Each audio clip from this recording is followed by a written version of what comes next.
মাত্র ৫ মিনিটে মিষ্টি বানিয়ে ফেললাম। কি বিশ্বাস হচ্ছে না তো? আমার নিজেরই বিশ্বাস হয়নি যখন করেছি, কিন্তু এটাই সত্যি। এই মিষ্টিটা আমি মাত্র ৫ মিনিটে বানিয়েছি, বিশ্বাস করো।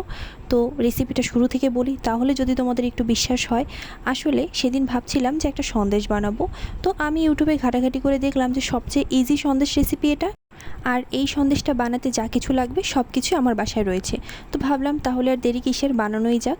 আসসালামু আলাইকুম এভরিওয়ান, কেমন আছো তোমরা সবাই? আই হোপ তোমরা সবাই খুব ভালো আছো। তো চলে এসেছে আরেকটা নতুন রেসিপি নিয়ে। আর আজকের রেসিপিটা খুব ইন্টারেস্টিং আমার নিজের জন্য, এবং আই হোপ তোমাদের জন্য খুব ইন্টারেস্টিং হবে।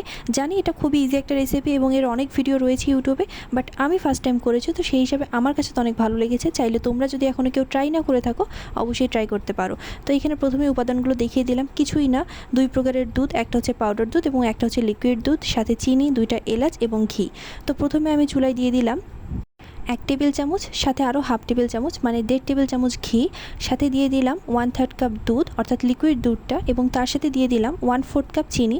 চিনির পরিমাণটা তোমরা তোমাদের পছন্দ মতো দিতে পারো, কেউ একটু বেশিও দিতে পারো, কেউ কমও দিতে পারো, যে যেরকমটা মিষ্টি খেতে পছন্দ করো সেরকমটাই দিতে পারো। তো এখানে এই 3টে উপাদান দেওয়ার পর সব কিছু ভালো মতো মিক্স করে নিলাম কিছুক্ষণ। আর কিছুক্ষণ জাল হয়ে যাওয়ার পরই আমি এখানে 2টো এলাচ দিয়ে দিলাম। তোমরা চাইলে এলাচ গুঁড়ো দিতে পারো, কিন্তু আমার বাসায় এলাচ গুঁড়ো ছিল না, আর আমার এলাচগুলো গুঁড়ো করতে ইচ্ছে করছিল না, তো সেই কারণে আমি গোটা এলাচ দিয়ে দিলাম 2টো। পরে এটা সাইড করে আলাদা করে বের করে নিলেই হবে জাস্ট যখন সন্দেশটা তুমি তৈরি করবে।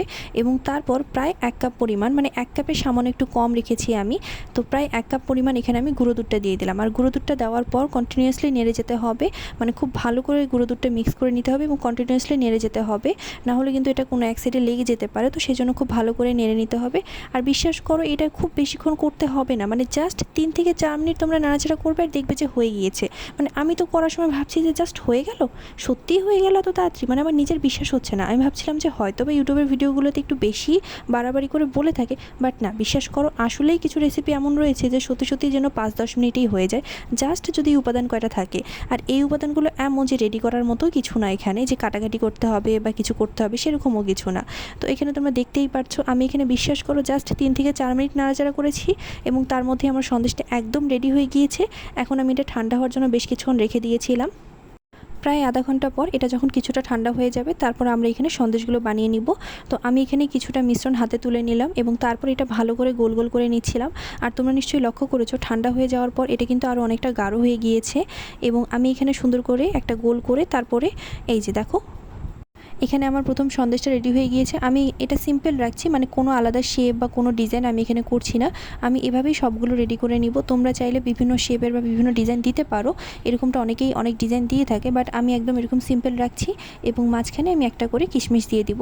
পেস্তা বাদাম দিয়ে থাকে, বাট বাসায় যেহেতু পেস্তা বাদাম নাই, তাই আমি একটা কিশমিশ দিয়ে দিচ্ছি। এবং তাতেও এটা এত সুন্দর লাগছে, মানে একদম দোকানের সন্দেশের মতোই কিন্তু লাগছে, আর খেতেও খুবই ভালো হয়েছে।